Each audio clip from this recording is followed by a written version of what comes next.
early morning of the first Tuesday in November. This is an American city. A city that is not very large, not very rich, not very old. It is situated in the western part of the United States, in California. Its name is Riverton. The woman in the car is Mrs. Dawson, one of Riverton's 15,000 residents. She is principal of public school number 2. But today there will be no classes held here, for this is election day.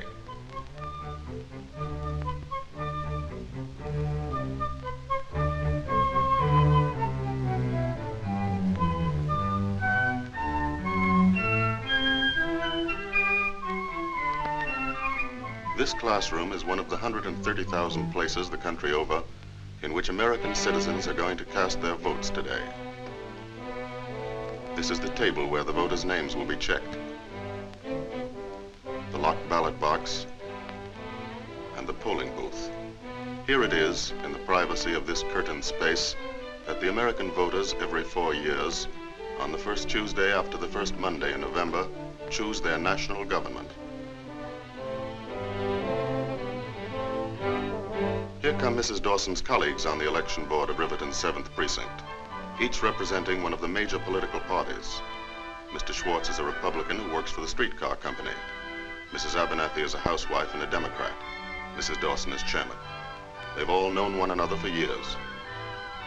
First, they remove the last traces of their campaign activities, their party buttons.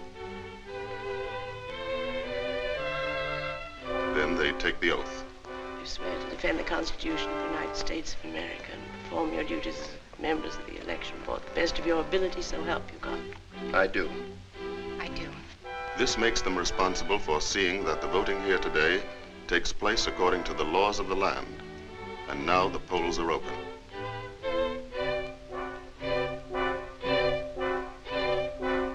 Here comes the first voter.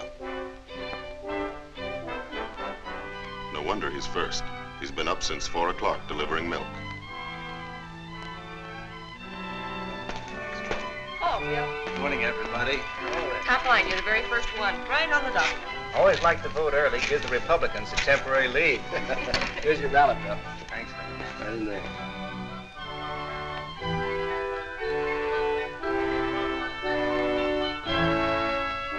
That's as far as we can go.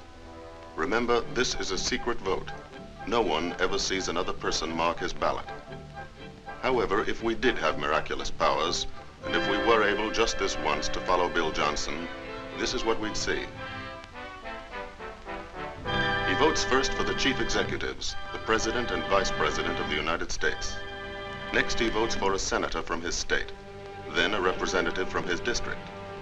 This man is casting his vote for a government of his own choosing under the Constitution of the United States.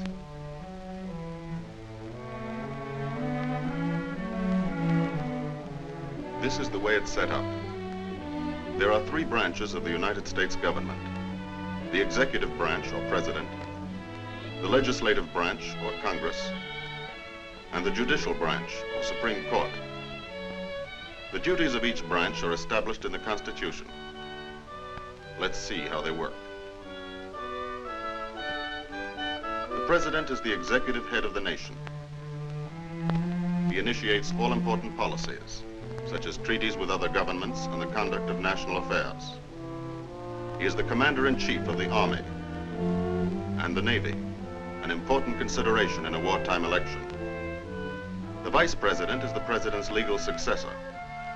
The president keeps him informed on matters of state and policy. The vice president, by custom, sits as a member of the president's cabinet. The cabinet members are the heads of the executive departments of the government, such as the State Department, War Department, Treasury Department, Department of the Interior, of Labor, Commerce, and so on. The cabinet advises the president on matters of policy. The powers of the president and his helpers are limited, for this is a government not of men, but of laws, based upon the Constitution. Congress makes the laws. It is a parliament which, unlike many democratic parliaments, has no direct connection with the executive branch. This branch of the government is made up of two houses, the Senate and the House of Representatives. A law may originate in either house, but must be approved by both of them. When a bill is passed by both houses, it is sent to the president. If the president also approves the bill, he signs it. It then becomes law.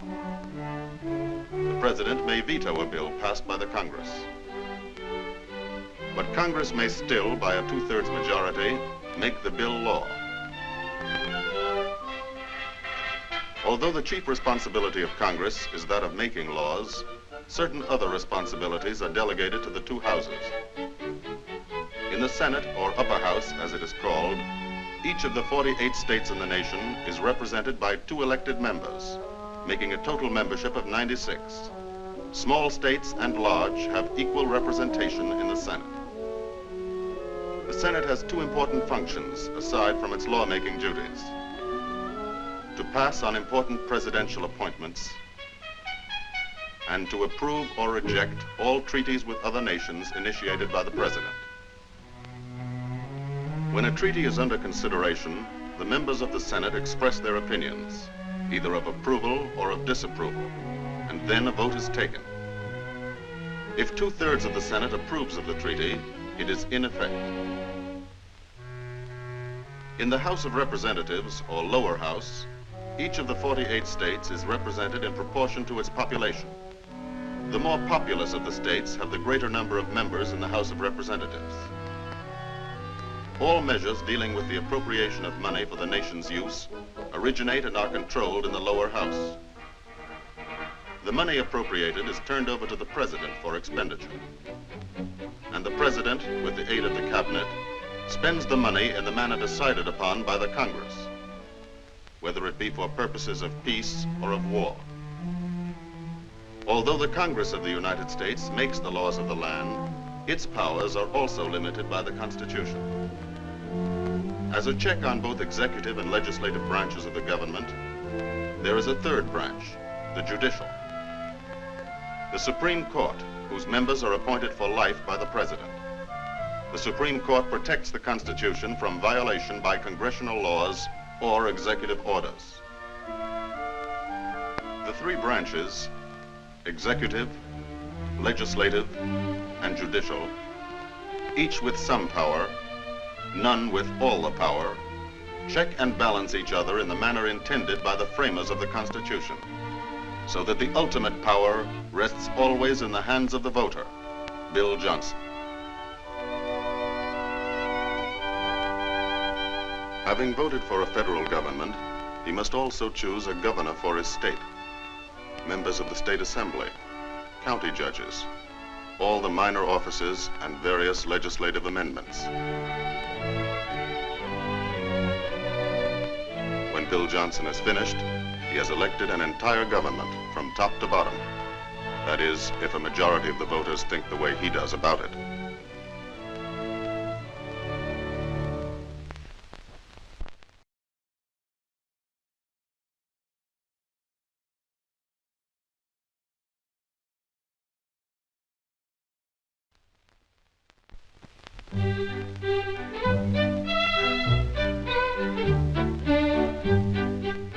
It's not only here in Riverton that the voting is heavy today. All over the country, people are conscious of the momentous issues facing their nation and the world.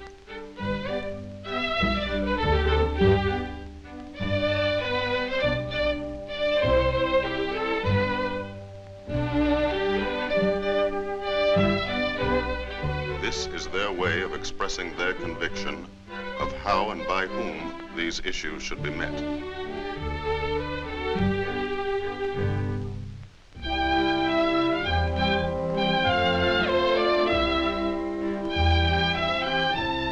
Major presidential candidates vote like all the other citizens. One of them in New York City describes himself as a lawyer. The other, up in the country where his home is, gives his occupation as farmer. For those who cannot come to the polls, an absentee ballot is provided, and the voting is supervised by the local notary. This is the same kind of ballot that in this wartime election is sent to members of the armed forces at home and abroad.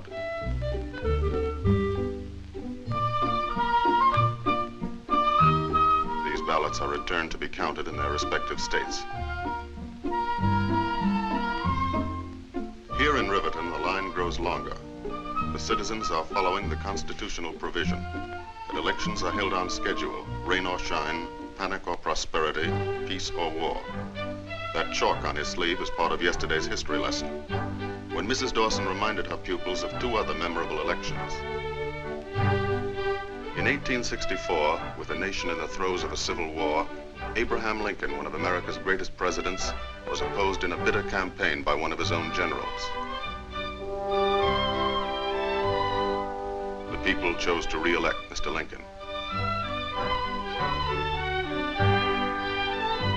In 1916, during the First World War, an election was held. And now again in 1944.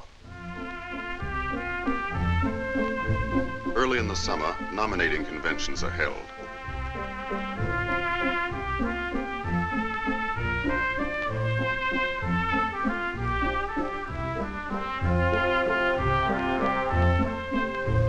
At these traditionally noisy political jamborees, the chosen delegates of each major party meet to select a candidate for the presidency and the vice presidency of the United States.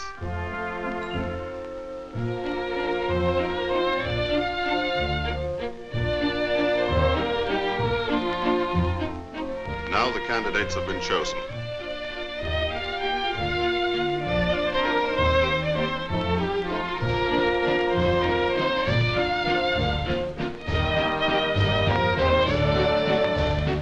And the campaign is on, from president to local sheriff. For 3 months, all through the late summer and fall, wherever people come together, issues and men are discussed and argued about. Some feel that this isn't altogether a good thing, that a lot of time and energy are wasted this way. It may be, but that's the way Americans like to do it. They like to feel everybody has a right to speak and is interested enough to do it. Even the small fry. Every attempt is made by all parties to influence the people's thinking.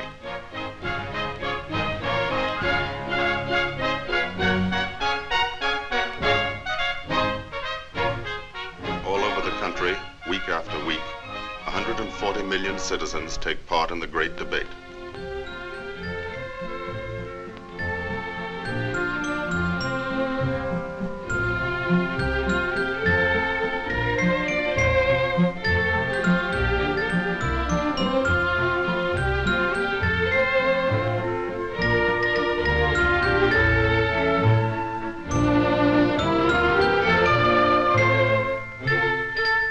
Business, professional, and civic groups endorse one candidate or the other.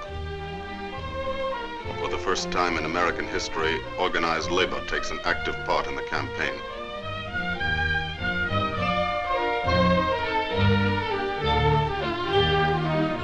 Radio plays a greater role than ever.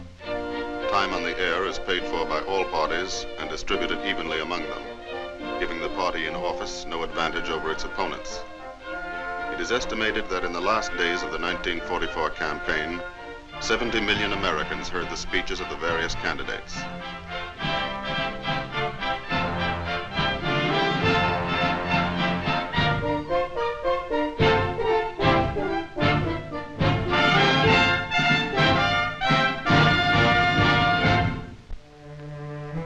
Now all that is over, the heat and excitement. The votes are cast, and Americans have agreed to accept the will of the majority, whatever it may be. Apparently, even the younger generation has declared peace. Now the election board begins its last duty, the counting of the votes. The figures are checked and double-checked.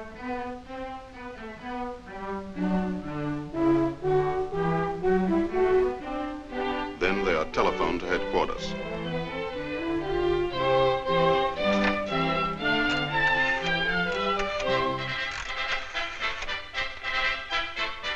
Hello?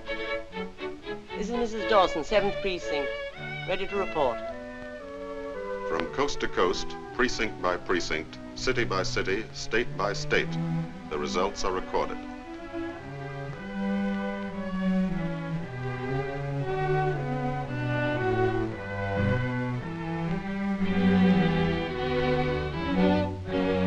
All over America tonight, the people are waiting to learn whom they have chosen to govern them for the next 4 years.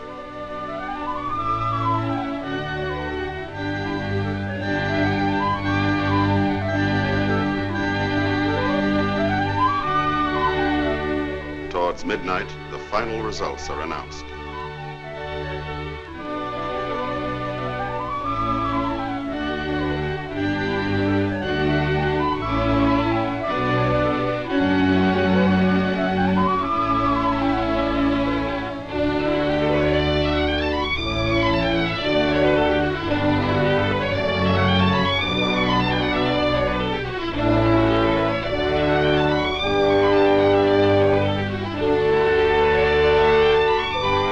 A nation of 140 million has elected a government.